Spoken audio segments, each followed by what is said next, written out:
On va commencer cette table ronde. Cette année, j'ai voulu donner un autre ton, et c'est le thème de la table ronde d'aujourd'hui. J'ai voulu mesurer, entre guillemets, la distance, la relation qu'il y a, selon les acheteurs, entre leurs besoins quotidiens et les éditeurs ou les sociétés intermédiaires, intégrateurs, sociétés de services, lorsqu'il y en a.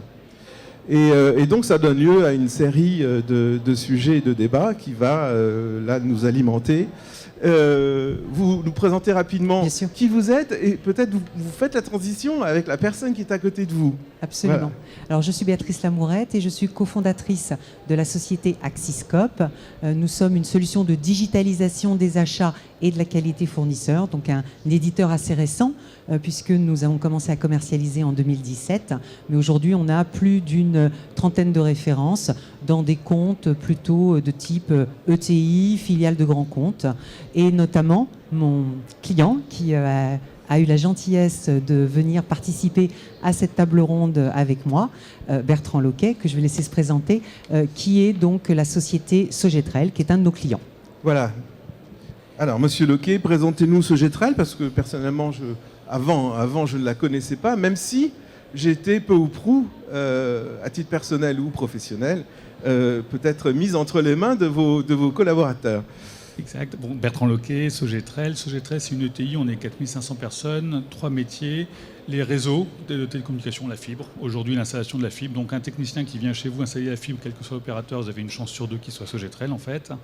La sécurité électronique, l'installation de systèmes de sécurité dans les bâtiments, et un peu plus récemment les smart cities. Et donc on a une grosse problématique de sous-traitance, et dans ce cadre-là, on a cherché un outil pour faire une relation avec nos très nombreux sous-traitants, et c'est comme ça qu'on a mis en œuvre la solution Axiscope. Quelle est la relation, ou comment formellement entretenez-vous ou installez-vous une relation, non pas forcément avec vos prescripteurs en face de vous, mais avec les utilisateurs de vos outils professionnels, les acheteurs professionnels. Béatrice ? Alors tout d'abord, on s'assure que pendant le déroulé des projets, les utilisateurs fassent partie très en amont de la manière dont on va effectivement, bon, déjà au niveau de la sélection, parce que souvent nos clients demandent à des utilisateurs de faire partie du comité de sélection pour pouvoir bien évidemment exprimer ses besoins et s'assurer que la solution choisie y réponde. Et ensuite, ça va être le cas dans tout le déroulé du projet.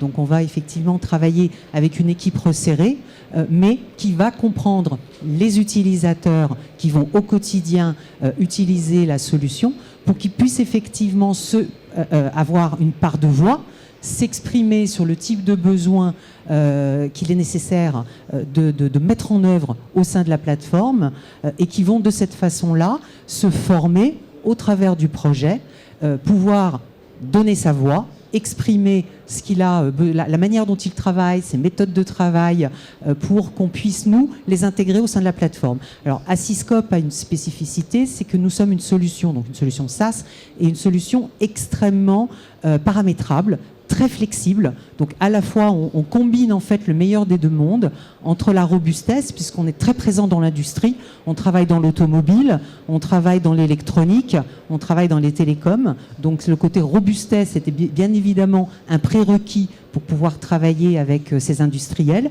mais on le combine avec la flexibilité. Et c'est un peu, je dirais, la nouveauté qu'on apporte sur ce marché où sont déjà présents beaucoup d'éditeurs, c'est cette flexibilité qui permet au fur et à mesure d'adapter la solution aux besoins du client. Voilà, parce que j'allais vous faire juste une petite transition, Béatrice. Vous parliez du projet. Après, il y a la vie. Une fois que le projet tourne, est installé, il y a la vie, la vraie vie.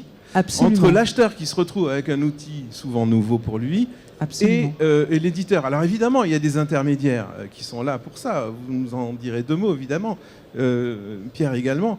Mais et justement, formellement, quelle relation vous avez après, quand ça a démarré? Allez, on va dire un an après. Un an après. Ouais. Alors, on a une relation continue avec l'ensemble de nos clients. Donc, ils ont un consultant référent qui va être effectivement la personne vers laquelle ils vont se tourner à tout moment lorsqu'il y a une difficulté, une anomalie et surtout un besoin d'évolution. Et c'est ça qui est fondamental dans la manière dont on travaille aujourd'hui avec l'ensemble de nos clients, c'est que leur métier évolue, les entreprises se transforment. Tous les jours, tout le temps.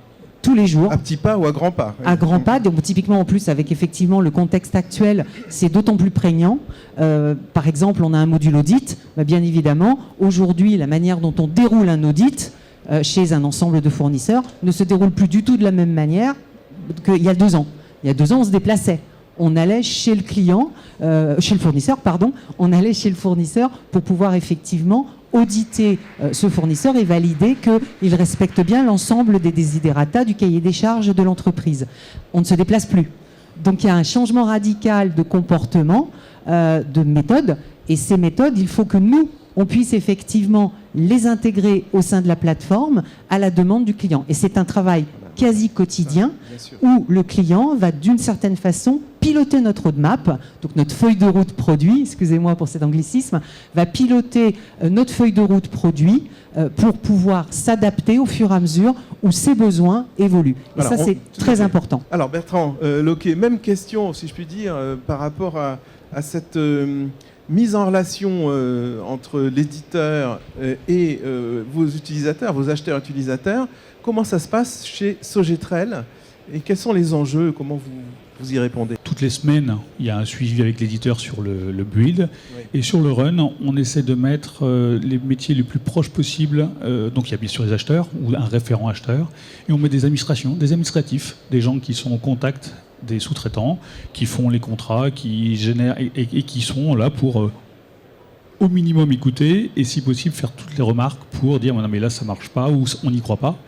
Et ce que l'on fait surtout, c'est qu'on lance plein de petits projets, on teste et on en abandonne 1 sur 3 parce qu'on pensait que ça fonctionnerait ou que ça plairait et que ça ne plaît pas, et on met le poids du corps sur ce qui prend vie. Et quasiment tous les mois. Ce sont des petits projets de quelle nature Une fonctionnalité nouvelle qu'on essaie de mettre en œuvre. On teste ça, les sous-traitants, nos sous-traitants prennent ou prennent pas. Ouais. Ça prend, on met le paquet dessus, ça prend pas, on reverra plus tard. Et ces fonctionnalités, ça suppose qu'en amont, votre éditeur les ait préparées ou les ait implémentées Oui, dès le début, on avait une feuille de route avec plein d'idées et on les a simplement ordonnancées.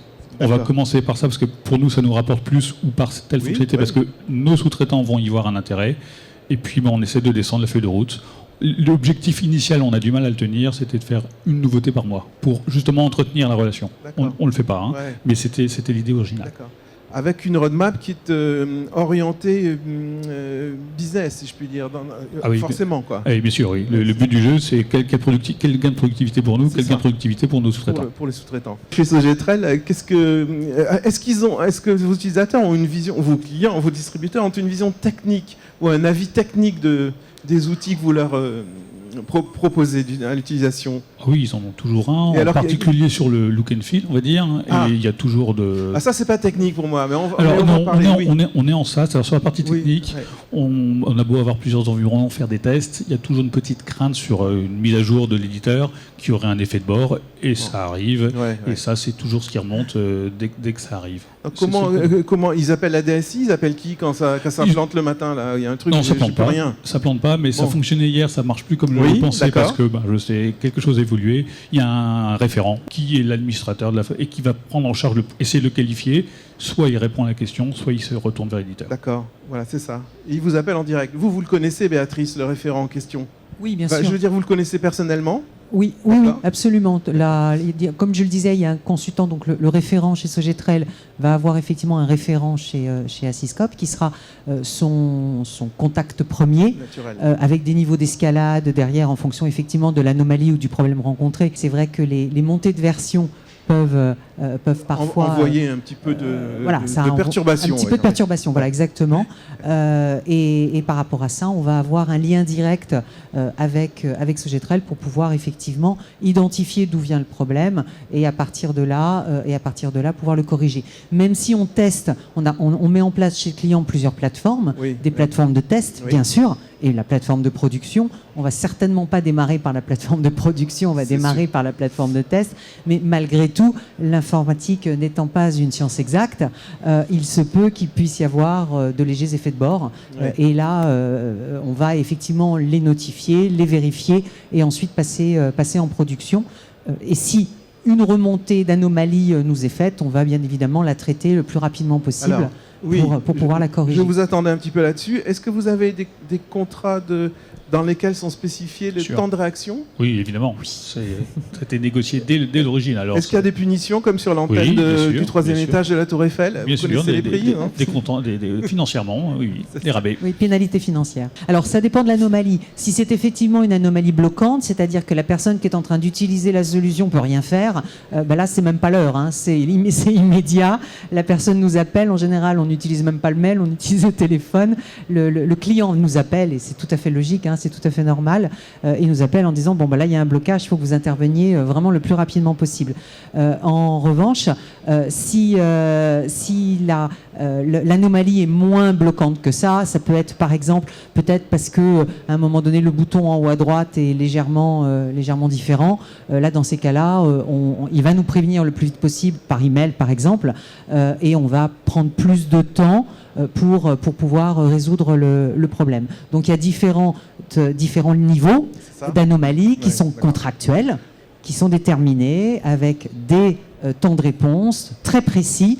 Et si effectivement il y a une non-possibilité d'utilisation de la solution ou d'une partie de la solution ou d'une fonctionnalité pendant un certain temps, il y aura effectivement des pénalités, qui seront alors que la maintenance n'est jamais payante. Enfin, la maintenance c'est dans le contrat. Oui, c'est cela. C'est le mode SaaS. Ouais, donc ça veut dire que la maintenance est comprise dans le prix de base.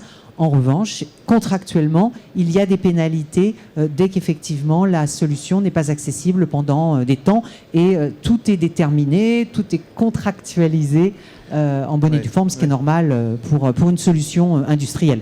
Comment remontent ou comment s'expriment les besoins fonctionnels? Je veux plus d'outils, je n'ai pas assez d'outils pour bien travailler. Alors oui, c'est une réalité, les acheteurs en permanence ont plein d'idées. Je voudrais ajouter une chose, c'est que les acheteurs voudraient des choses irréelles. Enfin, il y a une petite guéguerre avec les sous-traitants chez nous. Ils rêveraient que le sous-traitant saisisse des informations de qualité en permanence en temps réel et qu'il n'ait pas grand-chose à faire. Je caricature, mais à peine. Ouais. Et entre le rêve et la réalité, c'est pas l'outil le problème, hein, c'est la mise en œuvre. Et là, c'est là où on fait le choix entre ce qui fonctionne de ce qui fonctionne beaucoup moins. Il y a cet arbitrage à faire à votre niveau, et puis il y a un arbitrage aussi chez l'éditeur qui ne peut pas tout faire. Je répète, voilà. Jusqu'où a dit, on a besoin d'aide de l'éditeur qui nous donne des idées au passage, ou qui nous aiguille en disant mais là vous rêvez, ou ah tiens on n'avait pas pensé à ça, et ensuite il faut le tester sur le terrain. On a une gamme de clients tellement variée que la réalité est des fois très surprenante. Oui, c'est ça. Moi, ce que je voulais dire, c'est qu'effectivement, on est vraiment en relation permanente avec l'ensemble de notre base installée client pour essayer d'identifier les nouveautés qui vont être importantes pour eux. Et on va aussi beaucoup s'appuyer sur l'ensemble de notre base cliente et sur notre expérience pour pouvoir proposer des innovations, des fonctionnements différents qui peuvent potentiellement intéresser nos autres clients. Donc alors on met en œuvre des clubs utilisateurs au cours desquels les clients peuvent se rencontrer, mais il est important qu'on puisse en permanence avoir ce lien, je dirais quasi quotidien, avec l'ensemble de nos clients pour pouvoir leur proposer des innovations, des fonctionnalités additionnelles, leur dire voilà, on a mis en place dans telle entreprise ce type de fonctionnalité, est-ce que ça vous convient? Est-ce que c'est quelque chose effectivement qui correspond à un besoin actuel? Est-ce que vous souhaitez le mettre en œuvre? Donc il va y avoir en fait un échange de client à client, un échange d'expérience pour pouvoir enrichir la solution telle qu'elle est déployée. Nous, au niveau formation, on a vraiment une solution qui est très ergonomique, qui est très intuitive, très naturelle, qui se déploie facilement et qui est très flexible. Donc le niveau de formation nécessaire pour pouvoir utiliser l'outil est relativement faible. Alors bien évidemment, je parle aussi sous le contrôle de Bertrand de Sogetrel, qui a effectivement eu cette mise en œuvre projet pendant le Covid. Donc on n'était même pas dans la phase d'utilisation normale, mais dans la phase de construction de l'application et donc de formation. On a une solution qui ne nécessite pas beaucoup de formation. C'est assez, c'est une heure ou deux pour l'ensemble des utilisateurs maximum. Donc par rapport à ça, pour nous, ça n'a pas changé grand-chose. grand-chose et ça nous a permis de continuer sur la même tendance. On a simplement effectivement remplacé la formation en présentiel par de la formation via un outil de visioconférence, mais avec une solution SaaS, ça n'a vraiment posé aucun problème de notre côté.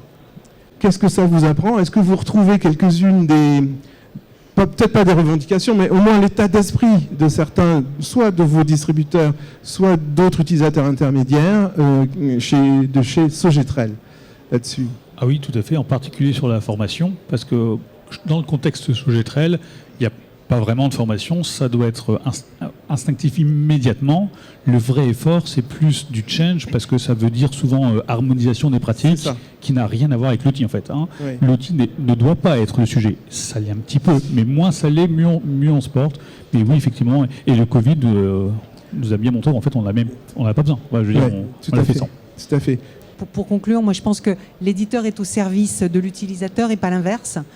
Aujourd'hui, on a vraiment des technologies qui permettent d'avoir des solutions extrêmement ergonomiques, très simples à utiliser, rapides à déployer, qui peuvent tenir compte des avis d'utilisateurs clés, qu'ils soient acheteurs, prescripteurs ou fournisseurs. Moi, j'ai des clients qui, dans la partie construction projet, ont impliqué des fournisseurs pour pouvoir justement estimer leur adoption par rapport à ce type d'outils.